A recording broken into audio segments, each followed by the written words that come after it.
amantiin kenna bade amaamaa uffatanii nama diin fakkaatanii jinni fakkaatanii diin akkamitti badaa warran beeyne yoo anaami dawlan guutun tokko akka diin kana balleessuu hin dandeenye namni hedduu odoo diin kana hin balleessa jedhee ka balleessuu hin dandeenye diin maqaa badus hin jiru Oromoo na hubadhaa wanni namni tokko diin kanallee utubellee waa godhuuf hin jiru hin balleessallee jedhee ka balleessuu danda'u akka hin jirre wallaalan asirra ol baheetini waa lallabee dubbii kana gandatti illee nu laatila rakkoo nama kaayaffataniif rakkoolee hedduutu jira darasaa keessa taatee kore irratti illee ka'ee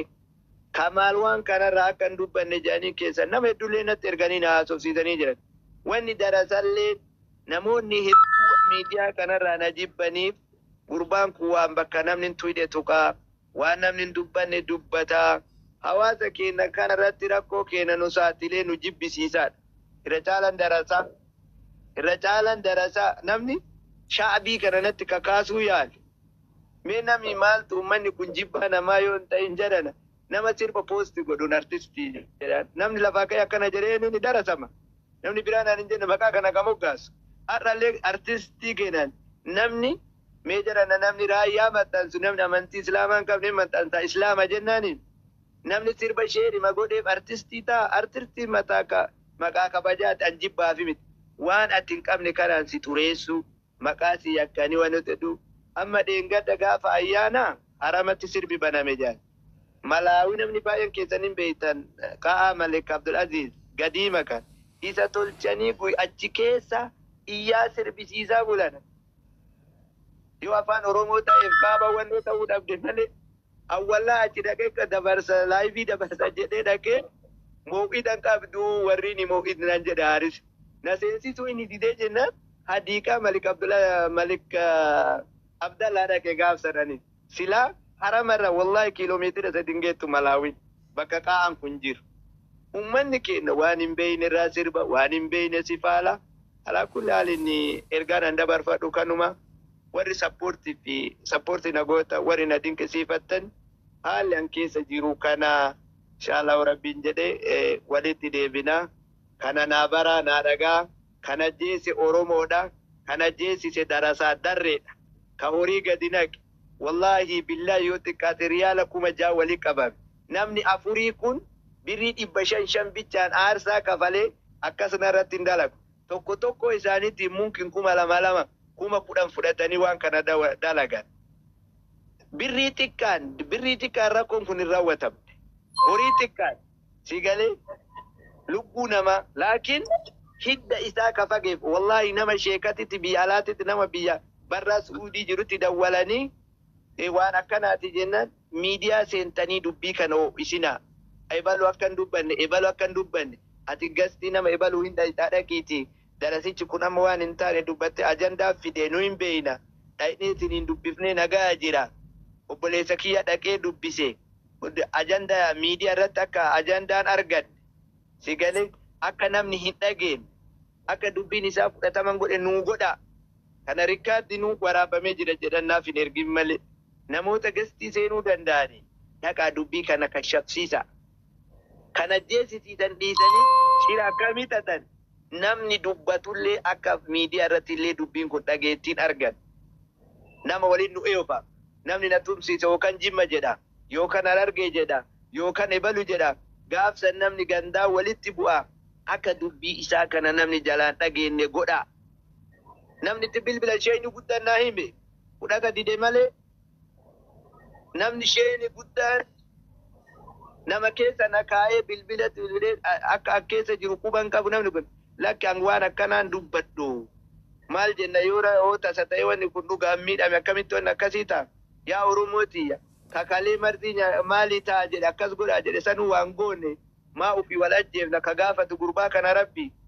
jedhee bilbila irratti cufate odoo gurri kiyya dhaga'u namni sheekaa namni miidiyaa kanarra beekama waan kana darasaa darree ija duratti argaa na dadhabde horii ganna ittee kana goote jechuu barbaadaa dheeresse. Salaamu alaikum warahmatullah. Tole obboleessa kiyya hundattuu waan hunda caalaa dhaga rabbii si baase garuu inni guddaan akka nam tokkotti na jibbisiisuu jiraate namni kenna كين كمال دونغوري سري جراتي باتت اللي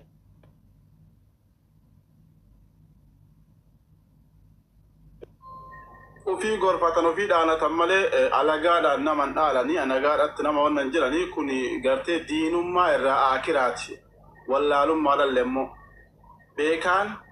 أكنا نمان قدو ملقا كان فجتش باسن أصو قرتي ركتا كينان ركو هرمو كيس جرتو صوتي فروف إرغني وانا كان نماتي تولو وندتو سنجي دونبر يادا كان كيباي سبادة رمبرالي سنجي nama biraatiif carraa kennu daqiiqaa tokko nama biraatiif carraa kennu daqiiqaa muraasa sitti deebi'u.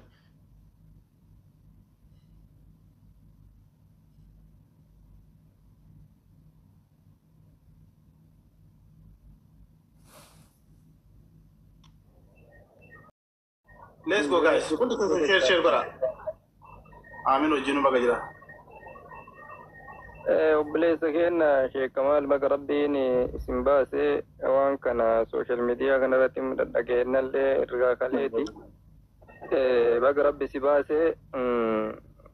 kayuuse ka guyyuuse beekachiise jedhani nafseen ilma namaatun jirana salphaa miti rabbitu uumellee rabbitu baasalle Sheekh Kamaal waa balleesse haga ajjeechaaf deemtan maana si'a haga isa laal isa ajjeesuuf loon baasan kana maana si'a isaa godhuuf loon baaftanii istiraahaa wayii qabdanii yookiin mana wayii qabdanii mana isaatitti buna soogidda bittanii dhayittanii aalimatti affeertanii maa akkas hin goosifne wanni nama keenya keessatti deemu diinummaan tuni yaa jara keenna rabbii keessan sodaadha ilmi namaa kun akka taphatti nafseen namaa tun nama harkatti yoo badde nam nafseen namaa harka badduraa haan qabu duniyaatti illee rafuuraa haan qabu nyaaturaa haan qabu bahee galuraa haan qabu nooma balu ergee illee yaa'an jirru warri waan akkanaatitti dhiyaatan laal miskiina meeqatu rakkatee jira haadha hiyyeessaa meeqatu daa'imaa waliin rakkate haadha abbaan keetuu biyya cinqaatti jirti waan akkanaa kana loon akkanaa osoo bakka sanitti baaftanii irra gaarii isini Kamaal dhala qaba yoo du'ellee rakkoon qabu guyyaa rabbi nama nafsee namaa baase dhaluma namaattu namaa hafa haa ta'u malee atiin waan sa hujju sun asirra hafta hadda gadaan amiifati keessarru zabana qisaasa namarra dhaabanii miti namni yoo waa balleesse zabana rasuulaa qisaasatu jira Allahumma salli wa sallim hadda qisaasatu jira sii kaayaani abbaan hukmii shari'aadhaa sii ta'uun qabu jara keenya akkanuma walirratti akka lafaa kaataniin duulle sheetichi waa balleesse keessan dhaqaa gorfadha namatti ergaa gorfadha reefa firaa torba gara galchan jedhan akkanumatti yaatanii jara keenya nafsee ilma namaa tana balleessuuf yoo kadhaa namtu taate bar atillee dhaltee qabdaa bar kan kee waan ta'uun beektu buru kan kee eessa baate tan ta'e eessa baate ruhiin namni kunillee bar jara keenya mukarraan dhalanne ilmi namaa namarraa dhalata gosa qaba goshoo qaba aanaa qaba qaalaa qaba biyya keenyatti qaama akkana jettan ilmi keen keessa bula obboleessi keessa bula obboleettiin keessa bulti mana daansii bulaan jiru kadheen gadda yaa'ee as magaalaa asii kana walii asii gadda cee kun yoo gara shari'aatti deebine ganda maraa bahe sammaan gorfanne ati Kamaal eessuma keeti moo durbii keeti moo ka gorsuuf tumuuf dhaanuuf itti deeman kun nama dhiba jara keenya waan akkanaa rakkoo akkanaa kana dhaaba walirra duuluu dhaaba amba waan gootu wal deebiteeti yartuun saree gara ofii nyaatte akkuma jedhan amba waan gootu deebitee wal maqummuuddi jechaadha namni waan kana ammaallee fitnaa guddoon baay'isina Kamaaliin tuttee atis hin haftu waan akkanaa hojju kun fitnaan akkanaa kan baay'anne obboleessa keenya namni amma waa lamaa fi waan kana gara jaarsummaatti deebisa asirratti illee hin baay'isina tokkoffaa wanni lamaan maali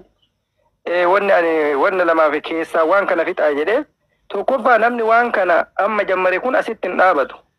asi qabanii yoo kutan malee badii tana baay'isaa deeba Kamaal irrallee waan taarika bidhaa irrattis badiin tun babadhataa deemti tokko waan saniif lama wanni kun keessatti haa deebu jechuu barbaadeefan nama waa balleessuu ni beekan boruufu amantii fakkaatee sabummaa fakkaatee nama amantii miidhamu fakkaatee nama sabaan miidhamu fakkaatee nafsee namaa asiin durallee galaafatamaa turte laal biyya san keessattis biyyuma teena keessattis karaa hannaati nafsee nama baasisiisullee baruuf waan kana keessaan irra hojjetanii laalanii eenyu waa balleessa laal diinaan nafsee namaa baasin jenne kitaabaatis qaraatis namni martuu qara'ee jira addatti wahyiin isin callaa irra buufamaan jiru wahyiin gadaa kana citeera bu'aan jiru qur'aana yoo taate yuusa 30 irraa ilaa gaafa jawsa tokkotti namni martuu qara'ee jira waan achi keessa jirullee hiikaa isaallee namni martuun beeka ulamaan gugurdoon laal rabbi rahmata isaanii haa godhu shee Adam Tuulaa faati gabbahee nama waa balleesse fidaayin rajmii godhaayin cafaqan jenne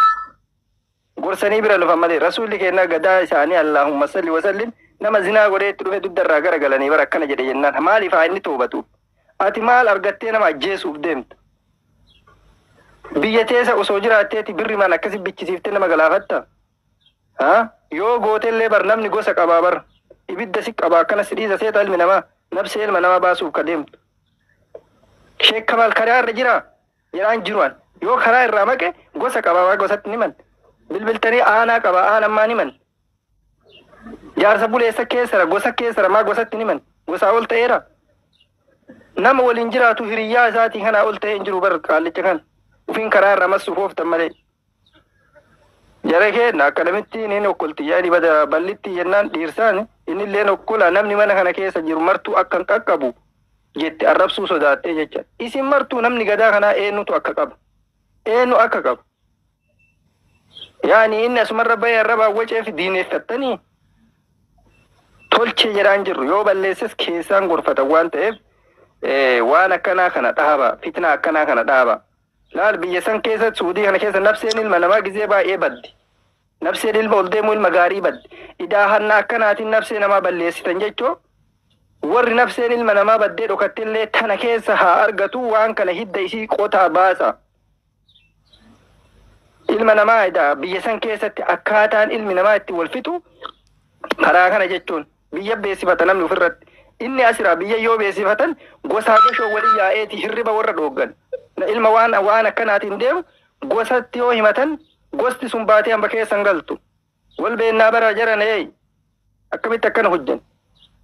gaafa gosa takka keessaa waa balleessan bar gabaayyuu karaa gosa saniin dhattanii bar akka baddaa keessa zooree dhaquun beeytaniimi akka wal keessaa dheessu akka ijoollee fi horii wal jalaa baffatu akkanumaan gabbaatanii nafsee namaa galaafatu kuni waan hin taane badiin tun waa lamaan tanaaf qoratamuu qabdu waan isin lamaan tanaaf qoratamtee as baatee nama yaada qabu namni kennallee kawaa beeku irra hirmaate badiin tun waan kana lamaaniif qoratamtee as baatee nama kennallee ifa ta'uu qabdi gugurdaa kennallee karaan itti nyaataa turan asiin dura karama kan gochi sheetichaa gaariidha jechoo miti sheetichi tolcha jechoo miti yoo tolchuu haga fedhe waan fedhe ta'e akkamitti garaa jalaan nyaatte nafsee namaatti rabbi ajjeesin jen boru isaa ati ajjeefte kana rabbi jannata isaatti ol darbees yoo ibidda darbe maal gaafa sana quba kee nyaattaa bar kana waan ta'eef jara kenna wanni akkanaa kun isin dhugamatti namni biyya ambaa kana keessa deemee luuxee badii badduu dhukattanii akka hoolaa yookaan akka jaldeetti yookaan akka saree dhukatee ilmi namaa wanyaatuuf deemu biyya teenna san keessatti yoo karatti nama dhaadatte nama san yoo rifeensi mataa irraa bu'e bar